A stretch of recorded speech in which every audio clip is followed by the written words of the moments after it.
Hello, welcome once again to Stuff and Things, where I like to talk about stuff and occasionally even things. I'm your good friend Bradley, and today, a review for you pen and paper people out there.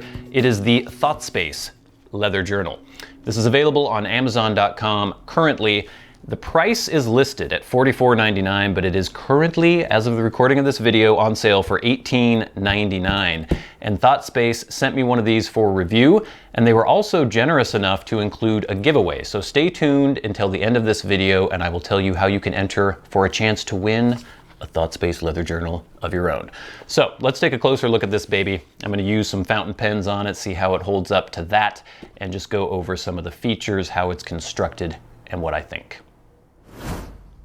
Alrighty, let's take a look at the ThoughtSpace leather journal. I think quite attractively packaged. You get this nice little presentation box here. Let's pop it open. The journal was wrapped in plastic, but I have removed that for the purposes of this review. I have a little card in here. Thank you. We hope that in these pages you find space for your thoughts. Visit www.thoughtspacejournals.com to receive access to 10% off future purchases. I have not actually checked that link, but that might be something worth checking out. I know the Amazon storefront, though, the journal is only $18.99 there, which is a very, very good price in my opinion. Let's take this baby out, put this to the side, and here you have a leather-bound journal. Now let's take a look here. We've got a little ThoughtSpace logo on the back, or actually a fairly large ThoughtSpace logo, but I think it's fairly understated, not unattractive. And then you have the journal held together by this leather thong. Some people love this kind of design, some people hate it. I find it quite fine, you know. There are some that have an elastic band like a Midori. Here's my traveler's journal here. Passport size. This I don't mind. I kind of enjoy this. I actually have a pipe roll that I use to carry my pipes around that also has sort of this kind of thing. It actually has a little clasp on it though. But this is fine. Or it actually has a buckle, I suppose.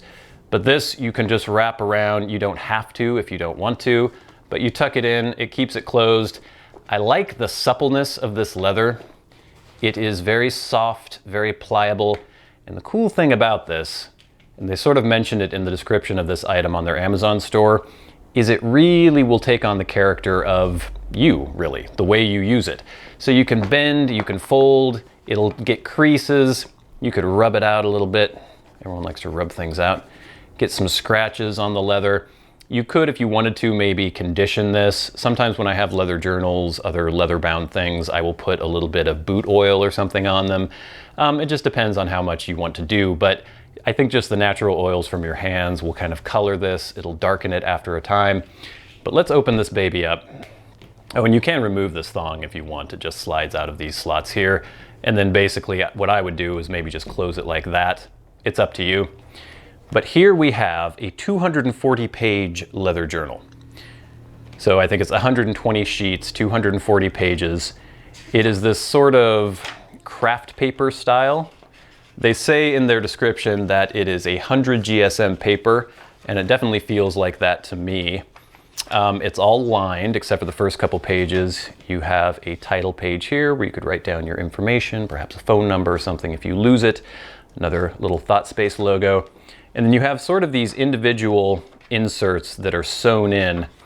If we look at the way they are inserted, you can see that there are just holes punched in the spine, and then they are held in individually here and I guess sewn across. I thought at first maybe that you could actually replace these by pulling this thread out and then sort of re-threading it, and I suppose you could if you were someone with a little bit of a crafty kind of bent. You could get more inserts and just sew them back into the binding if you want, because these holes are permanently punched, and then you could use those as a reference. But I think for most people and for most uses, this will be, you know, you fill it up once and then that's it. But again, $18.99, not that expensive. So 240 pages, 120 sheets of lined paper. Each one has margins, and they also have a space for a date, which I think is pretty nice if you're going to use this as a journal. You can keep track of your entries. There's not much else really to say about the design other than the fact that I think it's pretty well made. It's apparently all handmade, hand stitched. The leather is of very good quality. Let me take a whiff of this. Smells delightful. when I'm putting it up against, you know, some other well-known journals out there, the Midori Traveler's Notebook Leather, I think, is still kind of on top. In terms of all the other journals I've had, I've been sent quite a few different leather journals. The Midori leather is still really, really nice. I love the way it ages, the character it takes on, and it's just a really soft, thick, supple, really nice piece of leather.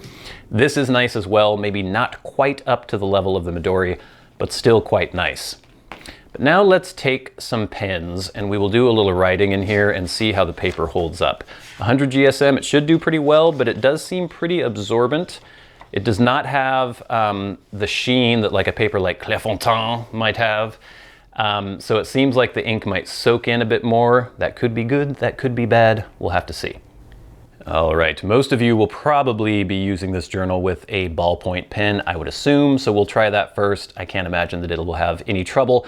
And now you get to watch me attempt to write through a tripod, looking through a viewfinder. This is not going to go well. How about we just get a little bit of something here? Sup.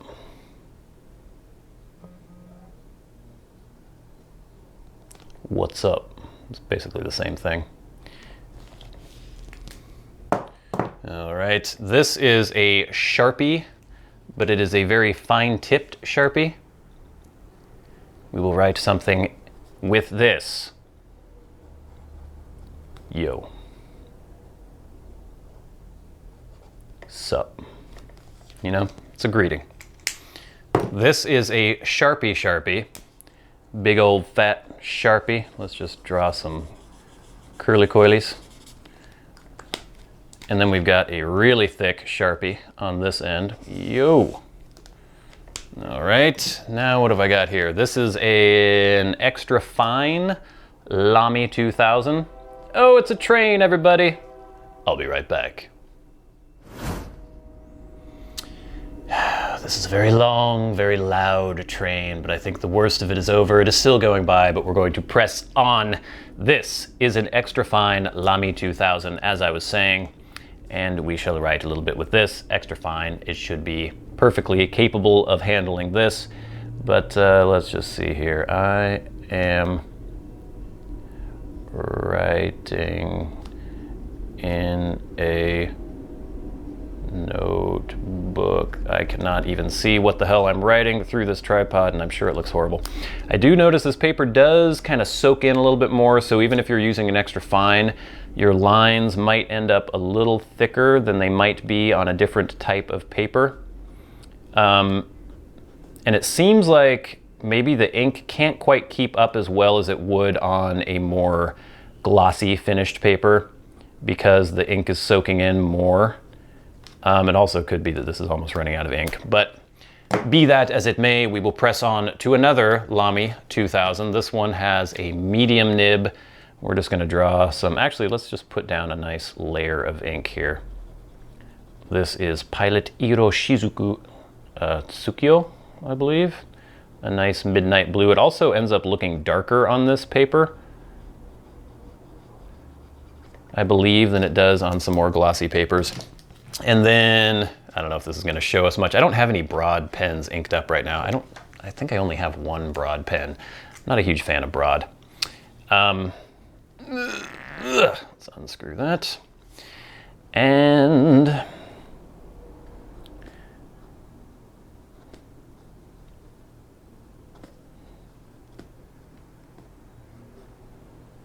this is a pen. So there you go. Let's take a look at the back of the, well, let's take a look a little bit closer here. It doesn't look like anything is sort of feathering on this page. And if we look at the back, I see absolutely nothing except for where we put down that really big, thick slab of ink, which is very dry already. That's one thing I think with this paper, since it's so absorbent, your ink is gonna dry more quickly. You can just see a tiny, tiny little dot.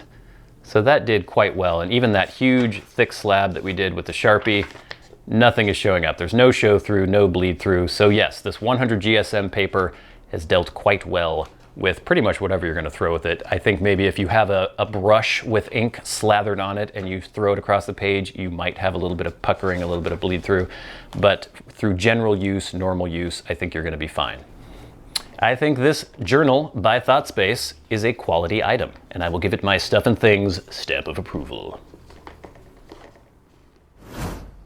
So there you have it, the ThoughtSpace leather journal. I think it's a feature-rich, very well-made leather journal, and for the price, it's pretty hard to beat. Now, if you are interested in perhaps winning one of these ThoughtSpace leather journals, all you need to do is comment on this video. As far as I have been able to determine through my communications with ThoughtSpace, I believe they'll be giving 10 away to 10 of my viewers. I have to confirm that, but I'm pretty sure it's 10.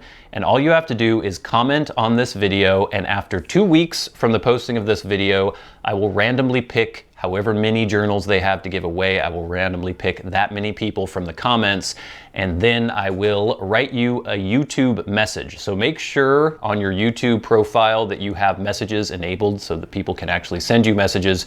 I will randomly pick the people from the comments, send you a message. You can send me your address. I will send that to ThoughtSpace, and then they will send you a free journal. But check out the link that I have in the description box below. I may have an annotation around here somewhere too, for the Amazon store for ThoughtSpace if you would like to purchase one of your own. I think it's a nice journal. I think it's well priced, and I think you'll probably like it if you get one. So thank you so much for watching this review of the ThoughtSpace leather journal. I've been your good friend Bradley. You have been the audience. This has been Stuff and Things. We'll see you later.